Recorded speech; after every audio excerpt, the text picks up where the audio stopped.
Hey everybody, good morning. I hope that you have had a wonderful week and you are ready for your Friday. I am ready for my Friday. Um, I did something a little bit different today in the email. Typically, we go a whole week with our virtue, and our virtue last week was humanity, or this week was humanity. And today I decided to change it to gratitude, for tomorrow. And, we've reflected on gratitude before, and today I'm reflecting on I am grateful for my life. And there are several reasons why, and there's so much I want to share with you. First, I want to share that on the Action for Happiness calendar, it says if you see someone down, do something to make them happy, pick them up. And at the end of the day, I was walking down the hallway, and a young girl was walking, and she was sad. I could tell by the way she was walking. And I went up to her and I asked her, "Are you okay?" And she said no, and she was crying. And I said, "Well, what's wrong, baby?" And she had her mask on. I couldn't quite hear what she was saying. I said, "Come on into my office." She came into my office and she explained to me that some of the students were on YouTube on their computer instead of doing what they were supposed to do, and they were going to be punished. And she was just so upset. And I was like, "Well, were you punished? Are you going to be punished?" She said, "No." And I said, "Well, so you're upset because your friends are going to be punished?" She said, "Yeah." And I said, "Well, why are you upset?" And she explained that, well, that they're not going to be able to have recess tomorrow, and I'm not going to be able to play with them. And so she was just terribly sad. And I asked her, I said, "Well, is that a fair consequence for them, not doing what they're supposed to do?" And she thought about it and she was like, "Well, yeah." And I said, "Well, they've got to, account for the fact that they weren't doing what the teacher asked them to do. And guess what? Even though you won't be able to play with them, you can play with them next week. So it'll come back around. It's going to be okay. This is, not the end of the world that you don't get to play with your friends tomorrow." And it seemed to comfort her. And she said she was feeling better and her tears had dried up and she went to the bathroom and she went on about her way. And I thought about that when I saw the Action for Happiness step. If you see someone down, try to cheer them up. And I do that when I encounter students in the hallway or adults in the hallway, and you can just kind of tell, by their demeanor, their facial expression, or their body language that something's a little bit off. And you can take the time to check in with them and see if there's something you can do to lighten their load or brighten their day. Absolutely do that. It brings me joy to do those things. I feel like that's one of the main reasons I'm put on the earth to bring love and light to those who need it. And so I wanted to definitely share that story with you. And some other great things happened at work. Um, I my entrance that I oversee is the second grade, fourth grade, fifth grade entrance, and um, I created a system for the kids to sit in a certain, not sit or stand, whichever they want to do. And kids get there about 7 o'clock, and the doors don't open till 7:30, and we have to, monitor them and be there for them and make sure that they're being orderly and safe and ready to enter. And so one of the things that I do when I get ready to go in, I let the fifth graders go in first, and I get their attention, and I welcome them and wish them a wonderful day of teaching and learning, and I remind them to say good morning to the adults as they go in the building, and to be kind to each other and all of the wonderful ways to start the day. I think it's really important that you start the day on a positive note. And so today, though, there's two lines, and teachers come in through the fifth graders, and I say, "Guys, I'm about to walk through your line, and I just want y'all to clap for me. I just want to walk through a line. I want people to clap for me. So I'm walking through this line. Y'all gonna clap for me?" And they did. And I walked through the line, and I sashayed through the line, and I danced through the line, and they clapped for me. And they laughed and they smiled. And of course, it made me feel good to get a round of applause.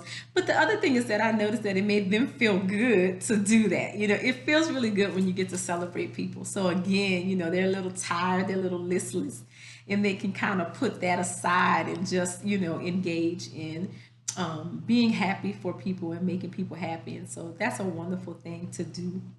So that's the second story I want to tell you. I also did that at third grade lunch. I said, "Guys, you had a great job. I'm going to eat my lunch. Can I go eat my lunch?" And they were like, "Absolutely, Dr. El-Amin." I said, "But before I go, can y'all give me a round of applause? Because I just look so good today." And they gave me a round of applause. I was like, "For me? Oh my God, thank you. I can't believe you guys are giving me a round of applause." And they laughed and they just think that Dr. El-Amin is just the silliest person that they know. But we engage with highs and hellos in the hallway, and we smile at each other, and they compliment me, and I compliment them. And I just think that it makes our day better when we do those types of things. And so, for me, I was telling my son, we reflected at the end of the day. He asked me how my day went. And I said, I've had a up and down this week. I've had ups and downs this week. Last week I had the back pain. I had an ultrasound, found a mass in my kidney. Today I'm going to have a CT scan to see what that is. And of course, it's on my mind, but it's not. It was on my mind when I first found out, but then I wasn't worried about it and I hadn't really thought about it.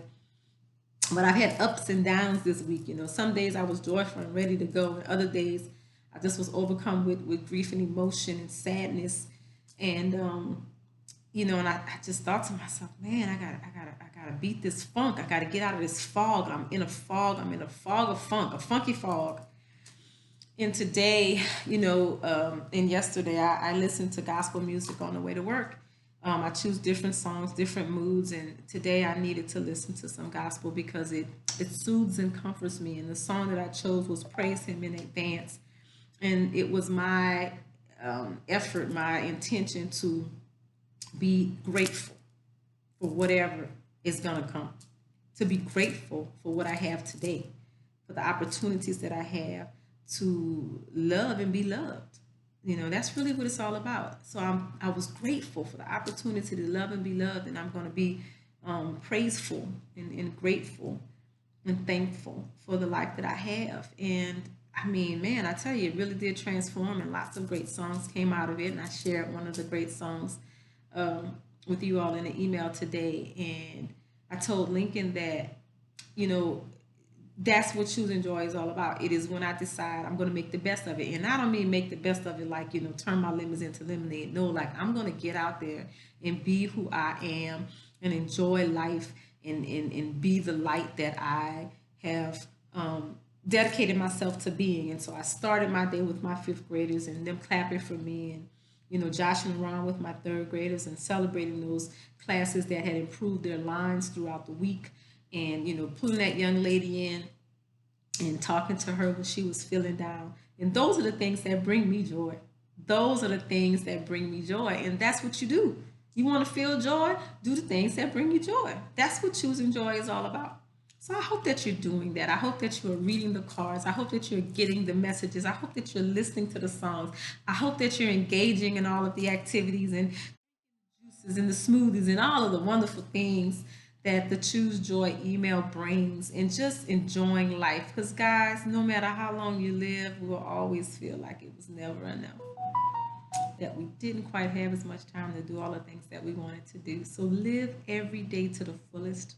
Dedicate yourself to loving and being loved. Be grateful for the people in your life, for the things in your life, for the opportunities that you have, for the things that you can do that everybody can't always do. That's the message for today, guys. And always be kind to yourself, be kind to others, smile, give others the joy of your smile and the joy of your joy, and enjoy your day, everyone. Thank you so much for tuning in. I love each and every one of you. Take care.